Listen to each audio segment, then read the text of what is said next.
What's up, everybody? Welcome to the first video of the 2020/21 season, brought to you by 4D Outdoors. We're so excited to bring you guys this video. We're excited to share this season with you. We kind of did a little test run last year, and we had a lot of fun with it, and you guys seem to like it pretty good. So what we're going to do this year is we're going to upload all of our videos to YouTube so you can watch them there, which is probably where you're watching this video right now. So if you're watching this video on YouTube, do me a favor really quick. Subscribe to our channel so you don't miss anything that we upload. Hit the little bell notification so it'll send you a notification every time we upload a video.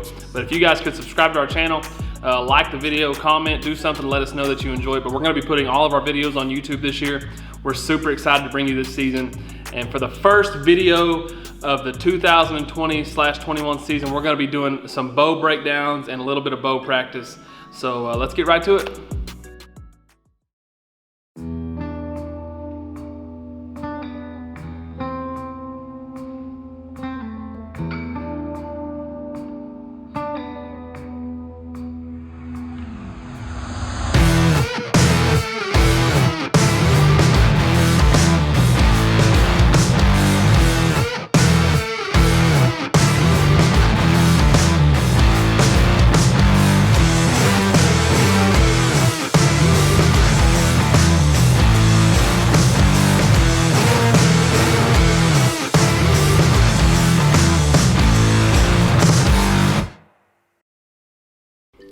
All right, guys, like I said, we're gonna be doing some bow breakdowns today. We're also gonna be doing some target practice. Cass, my wife, she graduated from cosmetology school about a year ago. She owns her own salon now, but she had some leftover doll heads that they practice hair on. And we're gonna have some fun with those today during our target practice. But first, we're gonna check out the bows that Cassie and I are running this year and the equipment, because we did have a few questions last year as to what I was running on my bow, what equipment I was running. So we want to make sure that we're completely transparent with you guys, let you know exactly what it is that we have on our bows and why we're doing that. So I'm going to do a little bit of showing you guys what I got and a little bit of explaining why I have it. So first off is my bow. My bow is the 2020 Hoyt Carbon RX4, the Redwork series. Last year, you might remember, if you have been following us for a little while, I bought an RX3, an RX3 Turbo. I wasn't really planning on buying a new bow this year, but one of my good friends, Gavin, stepped in and wanted to buy my RX3, which opened the door for me to be able to buy an RX4. So this is this year's Hoyt. They'll come out with a new one like November 1st, so this will be old in like a month and a half. This will be a year old. But for now, this is the newest bow, newest carbon bow that Hoyt has. I love this thing. It shoots great. It's got great shootability. I'm gonna just kind of give you a rundown of what I use and why I use it. Let's see, number one, I always, and you don't have to do this, but I always, when I buy a new bow, I get the strings replaced right then and there. I just put new strings on it right then and there just for my peace of mind. I use America's Best bow strings. These strings are very easily tunable for all my bow techs out there. They're very easily tuned, and they look good. Obviously, look at this green. I think it pops really well. So I like these strings, America's Best bow strings. Moving down the string, I've got a 1/4 inch Raptor Peep. I'm shooting a Raptor Peep this year, 1/4 inch. The thing that I like about this Raptor Peep is it has, you can screw in different apertures. You can screw in different apertures. If I feel like this is too big of a peep sight and it's not, correctly lining up with my sight, I can screw in an aperture and it becomes smaller than a 1/4 inch. So I like that about it. Bowmar nose button. This is something new for me this year. So far, I love this thing. It's pretty much, if you don't know what a Bowmar nose button is, it's pretty much like a kisser button except for the tip of your nose. They've done a ton of research. Josh and Sarah Bowmar did a really good job of making an awesome product right here. I love this thing. It helps you get a consistent anchor every time. It's got these really sharp points on it. They're so sharp that if you put too much face pressure on your string, which is not a good thing, if you put too much face pressure on your string, this thing will tell you pretty much to back off because it hurts. It hurts when you bury your nose into it. But if you're just using it for an anchor point and you're barely touching your nose to it, it doesn't hurt, and you kind of memorize where the points are supposed to be on your nose, and it makes you have a consistent anchor every time you pull your bow back, which is very important. So I love that thing. D-loop materials are standard D-loop material. Let's see, sights. Sight, this is something new for me this year. This is an option 4 Option Archery 4-pin sight. Now I really like this sight for a couple of reasons. Number one, I've always shot spot hog. Spot hog never gave me a reason to not shoot spot hog. They were always really good sights. Never had any issues out of them. I just really like the concept of this sight. So what I'm going to show you is, I'm going to cut away and show you something. You can see that it's a 1-pin sight, it's a 1-pin mover. But the thing that I love about this, the concept that I love, you can move this thing up and down. Obviously the 1-pin you can move up and down, but if I ever want a fixed pin, if I ever want some fixed pins, all I have to do is flip the side over and it gives me 3 fixed pins, plus I still have my mover pin. So what I can do, I can shoot, I can set my fixed pins for 20, 30, 40, and then have my mover pin maybe sitting at 50. So here's the thing, I was always really skeptical of just shooting a single pin sight, especially where we hunt in Oklahoma, because if you hunt in Northeast Oklahoma, you know for a fact that things can happen fast in the woods, and you sometimes, a lot of times, most of the time, don't have time to range a deer, go to your sight, tune it to, or turn it to whatever yardage the deer is at. You're not gonna have time for that a lot of times. So if that ever happens to me, all I gotta do is flip the fixed pins over, and I've got 20, 30, 40, and probably have my mover pin set at 50. And I like that about it. And it kind of gives me the best of both worlds. I can either get a single pin mover, or I can have pretty much four fixed pin sight. So I really, really like that. Another thing that I really like about this sight, if I can show you real quick, a lot of times on an adjustable sight, when you turn the dial, the whole housing moves. The whole housing, what I mean by the housing is this whole ring right here moves, which a lot of times, sometimes can mean you have to change your anchor point to get your peep and your sight to line up. The thing I like about these option sights, check this out.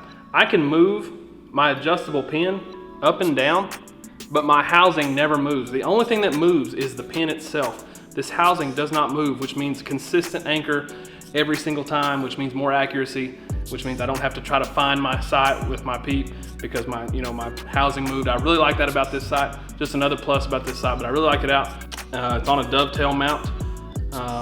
It's just a really, really good product. Now it is expensive, but I believe, especially in archery, you get what you pay for. So I really like that sight. Moving on down, I have the Hoyt Integrate Arrow Rest.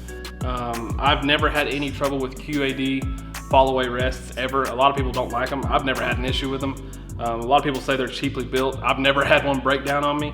I love this thing, and I'll shoot QAD Ultra Rests until it gives me a reason not to. A lot of guys like the limb-driven rests right now.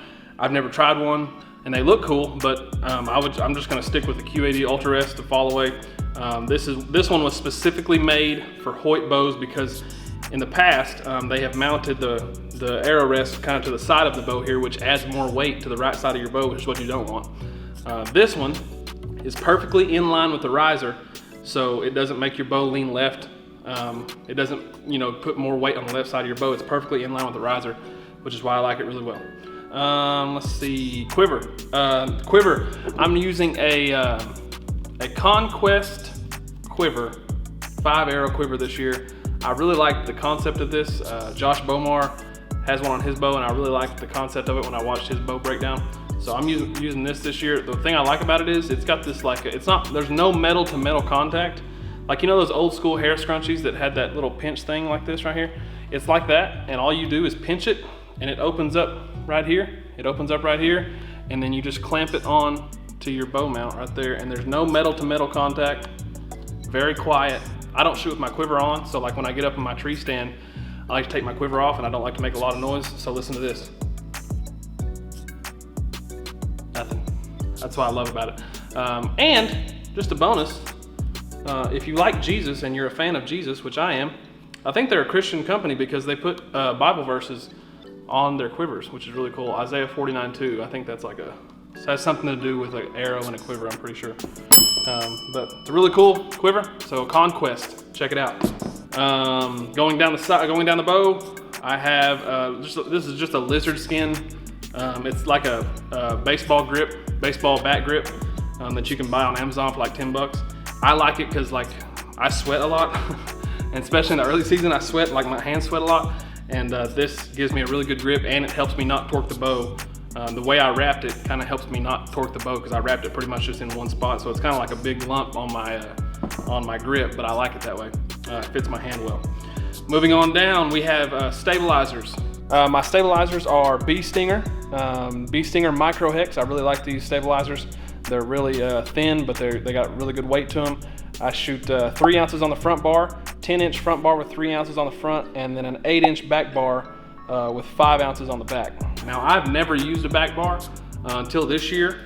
I really started doing some research on stabilizers and what they can do for you out in the field, rather than, you know, not one of those 30-inch stabilizers that you see on the competition bows, but like what can a stabilizer do for me for a hunting bow?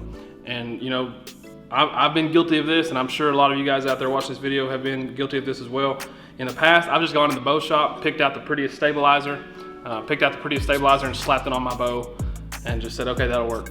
When in all reality, once I started doing research, these stabilizers can really help you, especially having a front bar and a back bar can really help you in the woods. The reason I did this was because there was a lot of times at full draw when I had, you know, and I don't even shoot with my quiver on. If I shot with my quiver on, it would be even worse. But there was a lot of times at full draw, I have my sight mounted on the right side. Before I got this Hoyt Integrate rest that's perfectly in line with the riser, it was also mounted on the right side. And then you've got your quiver mount. If you don't shoot with your quiver on, you've still got your quiver mount on there. At full draw, I could feel my bow wanting to lean to the right. So that's why I put this on here. And now when I'm at full draw, it doesn't. If I miss, it's hardly ever left-right. It's always either high or low, because my bow, this 8-inch back bar with 5 ounces has really stabilized my bow, and I can go at full draw, and I hardly ever miss left to right. Now I do miss occasionally top, you know, up and down, but hardly ever left to right. I really like having a back bar on here. It also helps with the stabilization of going forward or backward with my bow. I just really like it, and I recommend, if you've never tried it, try it out. There's tons of videos out there that tell you how to determine how many ounces you need and so on and so forth. Levi Morgan makes a really good one. He's one of my favorite archers. Chris B makes one, I think. He's one of my favorite archers. They make a couple of videos that tell you how, why to put a back bar on there and how many ounces, because here's the deal. And like I said, I'm guilty of this too, of just going in the pro shop and slapping the prettiest stabilizer on there. But stabilization is very important, and it needs to be taken just as seriously as your sight, as your arrow rest, as everything else. So I really like that. I think that's it for the actual bow. Release. This is something new for me this year. This is a Stan Perfix XL. First time I've ever ran a thumb button release, but I have fallen in love with it, to be honest with you. It's a lot more natural to me when I draw back instead of an index finger release. This is a lot more natural than this, to me. Like I said, this is all just personal preference. I'm not trying to sway anybody anyway. I'm just telling you what I'm using and why I'm using it. This is a lot more natural to me than an index finger style release. A lot of guys don't like this for hunting bows. They'll use maybe for competition bows. A lot of guys don't like it for hunting bows because they feel like they're out of control, or they need to know exactly when their shot's going off. That's just personal preference. Whatever you guys want to do. I'm not a professional. I don't claim to be a professional. I'm just telling you what works for me, and I really like this thumb button. You should try one out. Don't go out and buy like a $200 one, but buy like a cheap one and try a thumb button out. I think, to me it's more natural, and it might be a lot more natural to you guys as well. Arrows. We're fixing to open a can of worms. Here's the deal. If you follow bow hunting at all, there is a big debate going on right now. There's people on both sides of the fence. Heavy arrows versus light arrows. A lot of FOC versus not a lot of FOC. There's a ton of research done, and look, I'm not telling you guys to do whatever works for you. You do it, okay? I'm doing something new this year. I'm loading down my arrows with some weight. My arrows weigh 535 grains this year. That's with a lighted knock-on. They will weigh 535 grains, and I'm going to be getting about 14% FOC. I know, if you don't know what FOC is, that's okay. It pretty much just has to do with how much weight is in the front of your arrow, and the more weight that you can get in the front of your arrow, the better your penetration will be. That's not an opinion, that's facts. The more weight you can get up here, the better your penetration will be. So I'm going with a 535 grain arrow. It's 29 inches long. Yes, 29 inches long. My draw length is 28 and a half. I like to run my arrow about a ½ inch past my draw length. So this is 29 inches long, 535 grains. I have a 75 grain brass insert. I don't have a field tip on here right now, but I've got a 75 grain brass insert on the inside. I'm sorry, 50, my bad. 50 grain brass insert on the inside, and then I run a 125 grain tip. I'll run a 125 grain broadhead as well. I've got some really cool boning arrow wraps there, and then I'm running these X veins, these black X veins 2 1/4 inch. This right here that you see, this little black strip, this is actually electric tape that I put on there to simulate a lighted nock. Because I'm cheap and I don't like to, like when I buy lighted nocks, like nocturnals, that's what I'm gonna be running, nocturnals. I don't like to use them for practice because they go out too fast. So, but here's the problem. They weigh more than twice as much. They weigh more than twice as much as a regular nock. And you probably won't notice at 20 and 30 yards, but once you get out there to 40, 50, 60, shooting long range like I like to do, I don't like to do it in the woods, I just like to do it for fun. But you can really notice a difference in whether or not you have a lighted nock and whether or not you have a plain nock on there, just a standard nock. So what I've done is I weighed my arrow with a regular nock, and then I weighed my arrow with a lighted nock that I'm gonna be using this season, and I got that difference, and I put that much electric tape on there to simulate a lighted nock. So, not something you have to do, but if you're planning on shooting long range or practicing with long range, I highly doubt that your arrow is gonna fly the same with this is like 7 or 8 grains, and a lighted nock is like 21 grains. So it's a big difference in weight. I mean, a lighted nock is twice as heavy as this thing. So at long range, you can really tell a difference in your up and down, your elevation on whether or not you're on target. So try that out if you want to. Electrical tape to simulate the weight of a lighted nock. But yeah, 535 grains. I don't lose a ton of feet per second, and this thing smacks. Like this thing puts a hurting. Like I've already ruined 2 styrofoam targets using these 535 grain arrows because it just goes right through them. I really got tired of seeing, like watching TV shows and seeing these guys get like 7 to 8 inches of penetration on a deer and being so excited about it. I'm gonna use a heavy arrow with a lot of FOC, and I'm gonna blast through some deer this year. A lot of guys don't like heavy arrows. They think, they think it's useless. They think it's stupid. That's fine, whatever. Levi Morgan, he was on his Instagram live feed the other day talking about how he doesn't agree with heavy arrows, and that's fine. That's what works for him. I'm gonna try this year because I've lost a couple of deer due to bad penetration, and I'm not gonna do that this year. Okay, so this is what I'm doing. Broadheads, I don't have them with me, but I'm using iron wheel broadheads, 125 grain fixed blade, which is something new for me this year again. I'm gonna try those out, cut on contact, and we're gonna see how they do. But yeah, that's my bow and arrow setup. Maybe one last thing, I use a Bushnell rangefinder. This is a Engage 1300, I think. Really good for the price. It wasn't, I mean, it was less than 200 bucks, which is, for a good rangefinder, less than 200 bucks is pretty good. So Bushnell rangefinder, and I think that's it. Now, let's go over Cassies Bow.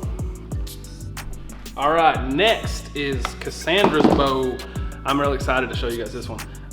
Cassie, last year, decided about mid-season that she wanted to get a bow and start bow hunting. She'd never really seriously bow hunted before. So this year for her birthday, I got her a bow of her own, and it is a nice one. Now, you might say there's some motive behind me getting a bow this nice in case she decides she don't want to bow hunt no more. I can use this one. But this is a really nice bow. This is the Hoyt Axius Alpha. I'm not sure on the specs on this one. I think it's 28.5 inches axle to axle. But this is a really solid bow. Same thing with her string. She shoots, I put America's Best Bowstrings on there. She's got a purple string. I don't know if you guys can see it on the camera, but it's a really good looking string. She shoots a 3/16 peep. She also has a Bowmar nose button, just like me, standard D-loop material. Her sight is a CBE Tactic Hybrid. Really good quality for the price that I paid for it. I barely paid 100 bucks for it, which if you're familiar with archery, paying 100 bucks for a really good sight is unheard of. You're normally paying 200 or 300 bucks nowadays. But this was barely 100 bucks. I really like this sight. It's a 3-pin, but it's also a floater. So she can do like, so what she'll do is at 40, when she's got her tape bottomed out, her pins are 20, 30, 40. So 20, 30, 40 when her pins are bottomed out, and then she can turn the dial here and use her bottom pin as a floater. So once she turns this dial, her first pin and her second pin is pretty much irrelevant. But this is just for the bottom pin here. And hers can go all the way out to about 70 before she starts having clearance issues with her arrow and her sight. But yeah, really nice sight for the price that I paid for it. Really good for like somebody who's just starting out in archery, but you don't want to buy a really cheap sight. It's a really good one for the money. CBE Tactic Hybrid, really like it. Same thing, but she doesn't have the integrate. She just has the standard QAD HDX arrow rest, but the same concept as mine. The only reason she didn't get the integrate is because she wanted a pretty one. So as you can see right there, it's a pink one, really pretty, and goes with the strings and stuff. And but same concept, it's a drop away rest just like mine, because like I said, if it ain't broke, don't fix it. She shoots a 10-inch front bar with 3 ounces on the front. It's a bee stinger just like mine. She didn't want a back bar because she felt like her bow was a little bit heavy, too heavy if she had a back bar on there, and she likes it. It sits really nice in her hand just with the front bar on there. So it's just personal preference, and she likes it that way. She doesn't shoot with her quiver on, so there's not some extra added weight on the right side, and she really likes it. So 10-inch front bar with 3 ounces on the front, and then she's got this Hoyt wrist sling. And for the bow, I think that's it. She runs the same quiver as I do. She runs the Conquest 5 arrow quiver, and then her release is a True Fire. She likes the index style True Fire. It's really cool. It's got the buckle back technology. If you've never heard of this, on the True Fire releases, like if you're walking to your tree stand or if you're trying to climb up in your tree, a lot of times this can get in your way. This has a feature where you can buckle it back and it stays right there, like on your wrist. Like if you've got it on, it's not in the way of your hand when you're trying to climb up your tree stand or doing whatever. I really like that. She shoots an index style. She likes it a lot. Her arrows, kind of same concept as mine. She only pulls, I say only, it's pretty good for a female. She shoots 45 pounds on her bow. To make up for that loss of speed, you could say, it's when you go that low, you're losing some speed. To make up for that loss of speed, we weighted down her arrows as well. She's shooting about a 510 grain arrow. That's what her arrows are coming in at. She's got a lighted knock on there right now. She's got some really cool 7-inch boning wraps there. They're kind of tore up from where she's been practicing. She's getting pretty good.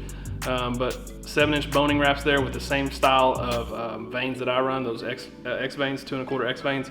She has 75 grains of insert, whereas I have 50. She has 75 grains of insert and 125 grain tip. So she'll be running 200 grains right here, which gives her over 15% FOC. So same thing with her. When she shoots a deer, it's gonna hurt that thing. Think of it as me throwing a ping pong ball at you as hard as I can and hitting you in the face. Will it hurt? Yes. Will it do any structural damage? No. But if I take a golf ball, which is relatively the same size, but it weighs more, and I smoke you in the face with that, it's gonna possibly break some orbital bones. Same concept with arrows. The heavier the arrow, the more damage it'll do. Yes, it does slow your bow down, but not enough to matter, because we're not gonna be shooting those 60, 70 yards anyways, unless we go to Colorado and hunt elk, which we're not going to this year because I didn't draw out. Maybe next year. Not happy about that one. But it's the same concept. The ping pong ball and the golf ball, the same concept with arrows. Like I said, if it don't work, I know there's probably a lot of y'all out there, it's too heavy, you're losing too much feet per second. That's fine. Do what works for you. We're gonna try this year and see how it works. That's it. That's our bow breakdowns. Well, one more thing. Check this out. She shoots a Go rangefinder. Never heard of that brand, but I bought it on Amazon, and it's really a pretty solid rangefinder for the price. Really good. Other than that, I think that's it, guys.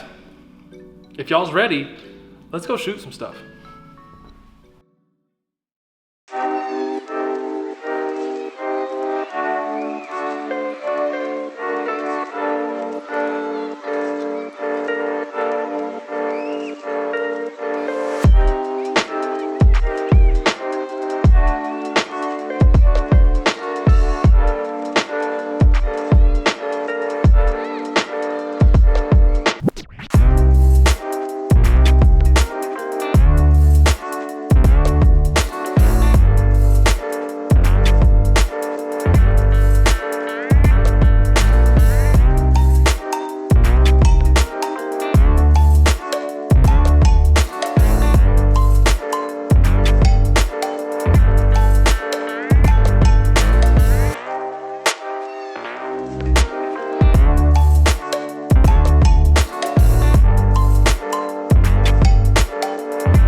tell us who's helping us out with this evening's bow shoot. Okay, so first off, we have Bridget. Bridget? Mm-hmm. Bridget looks like she's hurting. It looks like she had a haircut in the back, Uh-huh. but whoever cut her hair forgot to do the front. Just go with it. Okay, next.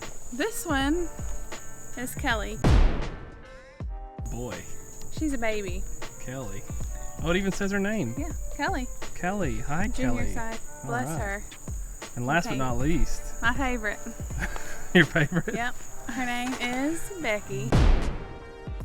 Boy, what And- happened to Becky's hair? So one, she has a mullet with some Looking like an 80s star. some blue. It looks like it just dropped on here. I don't know who did it, but I didn't do it. One of them first day experiments. Guess so. These ladies are going to be helping us out with our bow shoot today. Yes. Let's get after it. All right. Ladies, I just want to say thank you for volunteering for today's exercise. You're all three very brave souls. Do me a favor, keep your hands and legs tucked in at all times.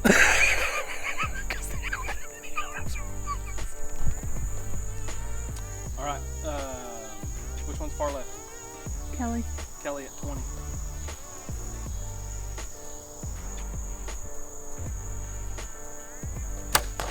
Ooh, smoke. Boom.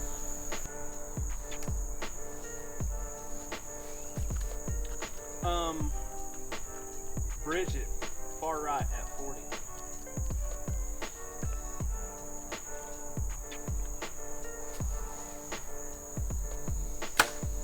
Oh, smoked it.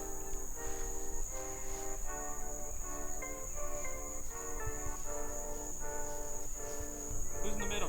Becky. Becky at 60.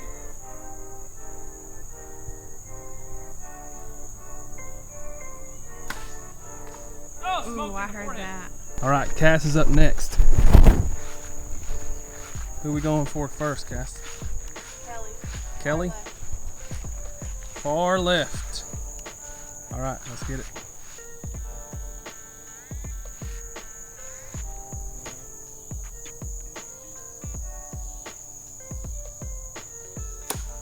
There, and right in the mouth. Good shot. Next up is Bridget. Yep. Bridget is far right. Bridget at 30 yards. Here we go.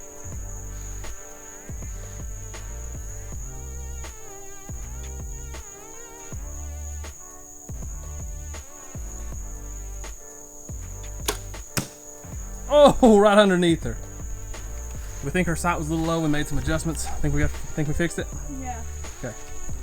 We're going for Becky, correct? Yep. At 40. Here we go.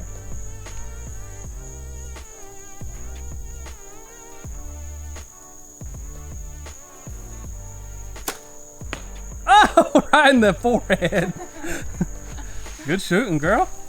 Guys, thank you so much for watching this video. We hope you've enjoyed it. This is the first video of our YouTube channel, so make sure you hit subscribe to our channel so you don't miss anything that we upload. Like I said, thank you guys so much for watching. We're done. What do you say we do an outro, like some cool drone footage or something? That's how we'll end it. See you guys next time.